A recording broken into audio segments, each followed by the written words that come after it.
So, Coach, first of all, congratulations, and we are so excited that you're going to continue on here in this role. This is amazing. I know you've made a lot of Bucs fans very happy over the last few years, and they're just thrilled to get to watch you take on this next step. I'm excited. I'm very excited to be here. You know, bittersweet because Bruce is stepping down, but he's going to be around, and he'll be someone to bounce things off of for a long time. The coaching staff is intact, and we have basically a lot of players back. So it's going to be exciting to get to know the other side of the ball and lead this team going forward. But we have a lot of continuity on the staff, and I think that's a big deal. Yeah, that is a huge deal. And tell us about the process of learning that you would be taking on this role and the emotions surrounding this whole process.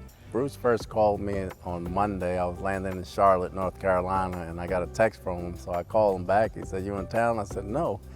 He said, "Where you at?" I said, "It's my week off. You told me I could leave." And he said, "Well, I wanted to tell you in person, but I'm stepping down and I'm making you the next head coach." And I said, "Wow." He said the Glazers wanted to do it. I said a big credit to them. Jason wanted to do it, and he felt like the time was right. So initially I thought something was wrong with him. And then I ended up talking to Jason and Joel that night. I met again the next morning on Wednesday with Jason and Joel and talking to Bruce more. And I'm like, he's really okay. He's healthy, he's happy, he's fine. The timing was right.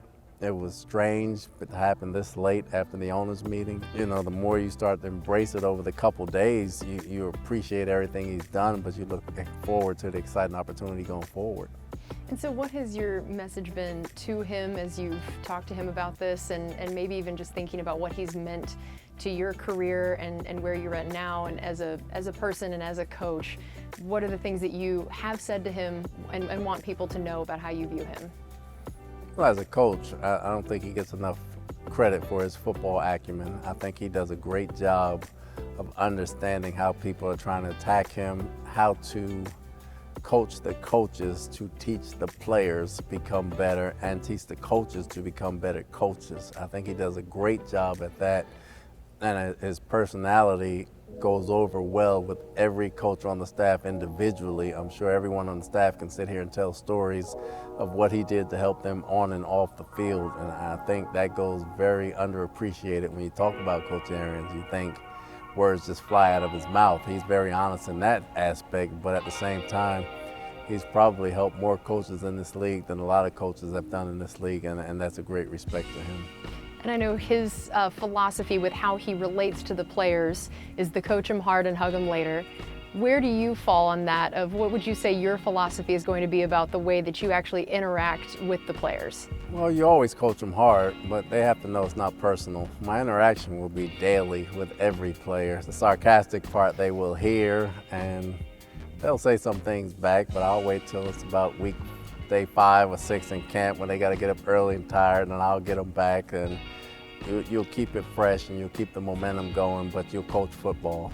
They'll see my personality as it goes out. They'll understand that I come to work every day. I try to win at everything, whether it's punt team, punt return, 7-on-7, team drills. We have to adapt that mentality. I think we have it. We can take it to another level to get to the next step.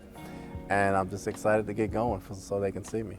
I think a lot of the outward perspective on you is that maybe you're a little bit quieter, more reserved, especially when you talk to the media. But then, how do you think your players would describe you? You brought up a little bit of sarcasm that you have. How do you feel like it might be a little different how the players would describe you as compared to how the outside world might see you? They probably would describe me as, if you want to know the truth, just ask Coach Bowles. If you don't want to know the truth, don't ask him, because you're going to get what you might not want to hear if you don't want to know. So, sarcastic, sometimes funny, very serious, understands ball through and through, and try to put him in the best positions possible to be successful. How do you think it's different assuming a head coaching role when A, you have been a head coach before, and B, when now you've already been with the organization, there is so much continuity with both players and the rest of the coaching staff? How does that set you up differently than your previous stint as a head coach? I think going in as a head coach in New York, you know you have to wear a lot of hats, but you don't necessarily feel them until you put them on differently.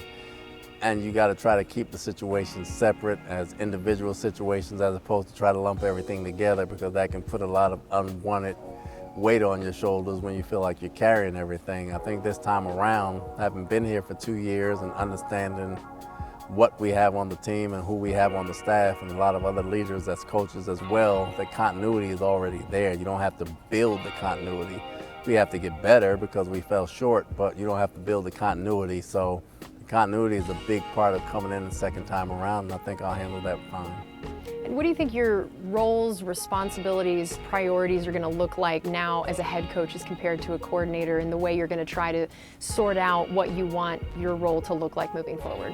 Well, I'm the head coach. When I'm the head coach, you're responsible for 2-minute, red zone, third down, short yards, all kind of things that you do as a head coach on both sides of the ball, just to make sure both sides are working concurrently with each other, and we're understanding, we're trying to find the best ways to find success. I will always know what the defense is doing because I constructed it. So when I'm on the offensive side of the ball, I think Coach Foote and Coach Rogers will do a heck of a job over there getting those guys ready to go, along with Rapone and Foote and Bob Sanders and Coach Lowe, but trying to help them understand coverages a little bit if I can. Obviously, Tom has played over 20 years. He's seen every coverage in the book.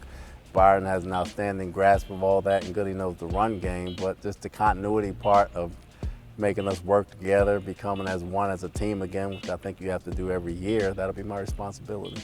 And now you're the 4th minority head coach in Buccaneer history, which is the most of any franchise in the NFL, and of course all minority coordinators. What does it mean to you to be getting to take on this role for an organization that has clearly prioritized equality in that way?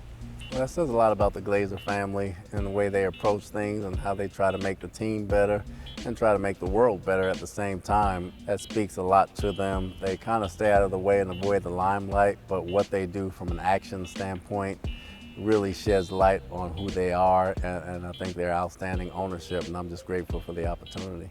And if you look back at your career, whether it was your fellow players or people that have coached you or coached with you, it seems like there's just this consistent narrative that you have always had an incredible football IQ, leadership abilities, and that a lot of them described it as you were born for this, built for this, that everything about you makes up a head coach so well. So where do you think that has all come from? Why do you think that you were the guy that your football career built you, or even your personality and who you are, made you into the perfect type of head coach?